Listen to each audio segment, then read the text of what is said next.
You ask Tiger to solve. This deals with linear equations with one unknown. The final result is x equals 8. Let's solve it step by step. Group all constants on the right side of the equation. Subtract 3 from both sides.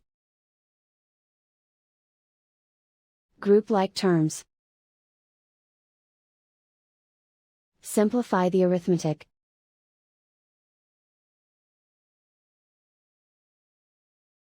Isolate the k.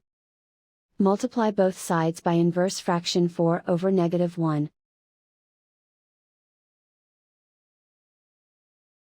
Group like terms. Multiply the coefficients.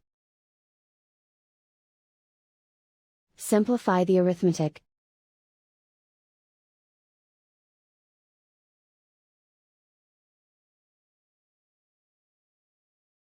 And so the final result is x equals 8.